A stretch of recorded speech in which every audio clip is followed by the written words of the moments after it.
All right, guys, what's going on? Today is Fender smash day. We got a car that's got a significant smash in the fender. We're going to attempt to see if we can get this fixed. I'm going to show you how bad it really is.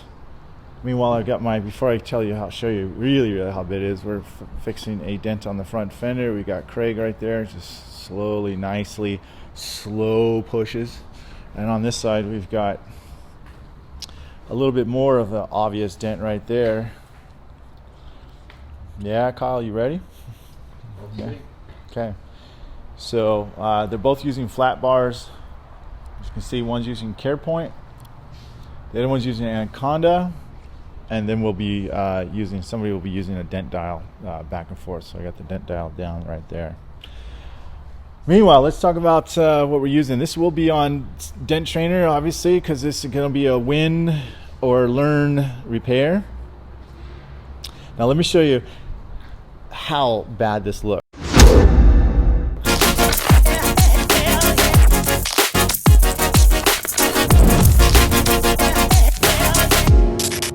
Okay, this looks crunched right there, but let me show you how much. Look at that. That thing is smooshed in like that. So we'll be doing something like this to help bring that edge up once we get it to where we want. That would work too as well. The difference I see between these two, this is, I would say, stronger, has more strength.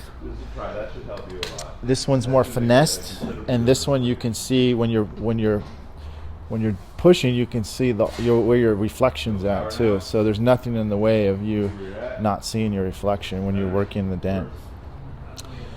Now going back to, if you guys are wondering why would I use a pogo stick, why not cold glue that, why not do something else? Well, I could severely buckle the fender even more and cause more damage and then really have no chance.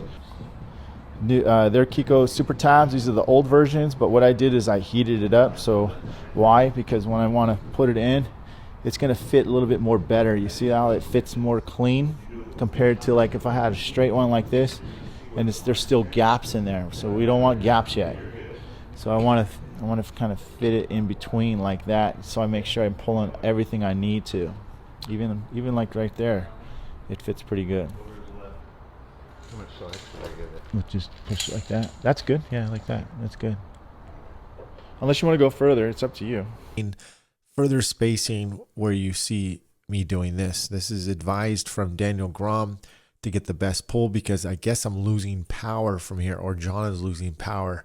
So we want to have more leverage when we have more chain. That way we can put more weight or more leverage on the bar itself, or the Carbon Tech rod itself, and gives it more pull power and more control with less effort.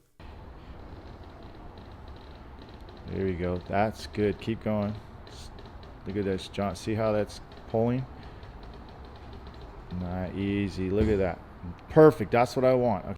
I went with the pogo stick, having John use this apparatus, because there was no way I could get a ball tip or a doodah, something with a bigger push apparatus, without stretching the edge, without taking risk of stretching this bottom edge. You can see it's already starting to kink right there. It's been kinked from the original impact. But I also had to watch out for this part over here, that I didn't want to over pull that.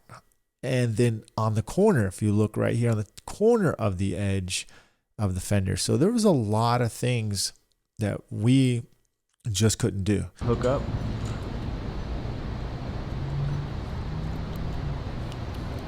Lining up the pad.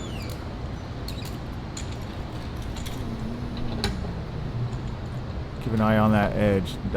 Keep an eye up here. Let's see if it does anything, okay? There it goes. It's coming. Nice. Look at that. There we go. Speaking of that, check this out. Right here, you got to watch for this buckle too. Always keep an eye on everything you're doing at all points of stress areas. Nice. That's fine. That's what we want. Good. It's taking some tension out. That's good, John. So we just need to get the. There you go. Is it working? It's moving. I don't know what you're doing is working, Yeah, I but I have to know the push hard. metal's moving. Very good.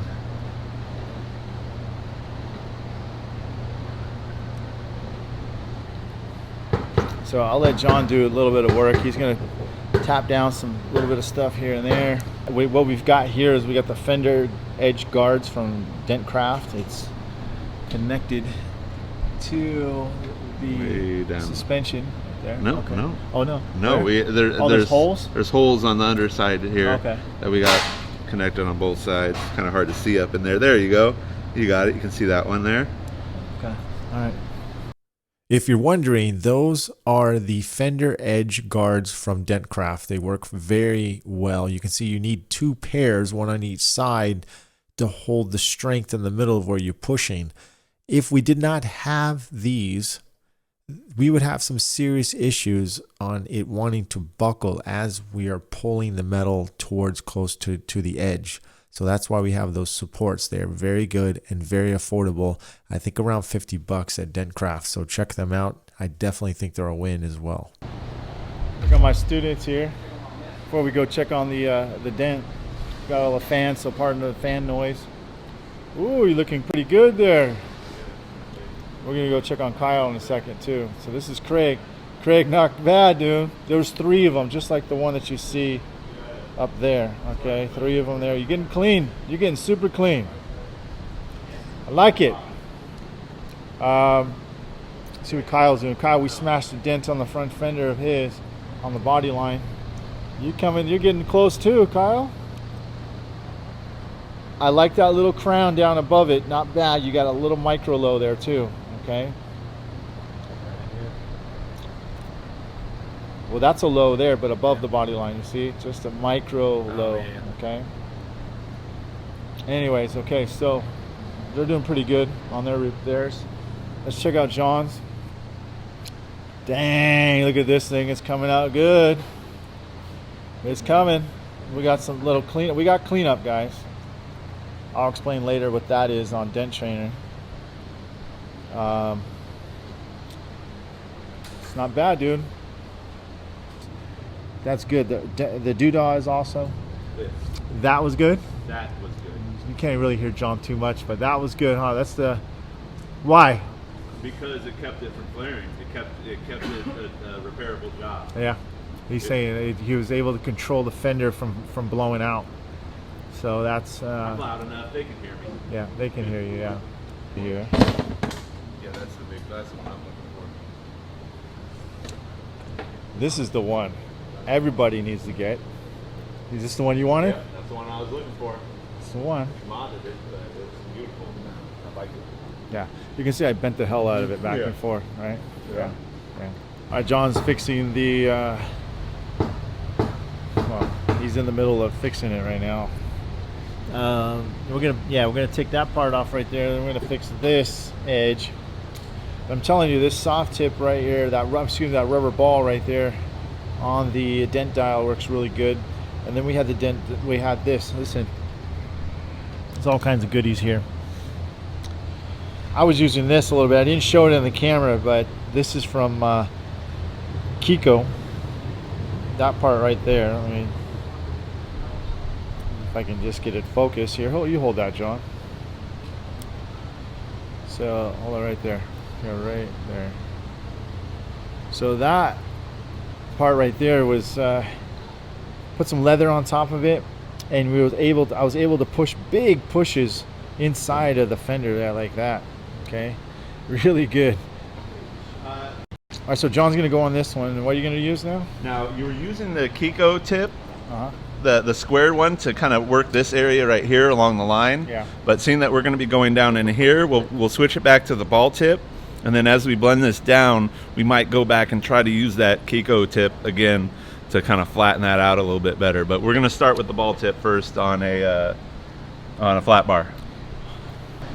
So I just want to kind of give you guys a heads up too, like these new pivot tips right here. You can see we got that round one. You got a rectangle one, like right here. Check that out, right? That can fit into certain areas, and then you got smaller ones. Of course, they even got a smaller one than this one right there. So these new pivot tips are really working well. Look, the main thing is that you really want to make sure that you have very smooth, big pushes. If you look at this panel right here, there's not very much poke marks all over it. I mean, it's not going to take them a long time or myself to help clean that up at the end. That's the whole part, is to try to keep the repair as clean as possible, get as big pushes as you can without causing more unnecessary, like I said, cleanup at the end. So it's not looking too ugly. So I'm gonna come back. He's gonna tap down. He's gonna tap probably down over that area. We'll see how he does in a little bit. Okay, so he's using a pivot tip to get to that part, or a little bit of that area. Not bad. This is what new tools can help you do.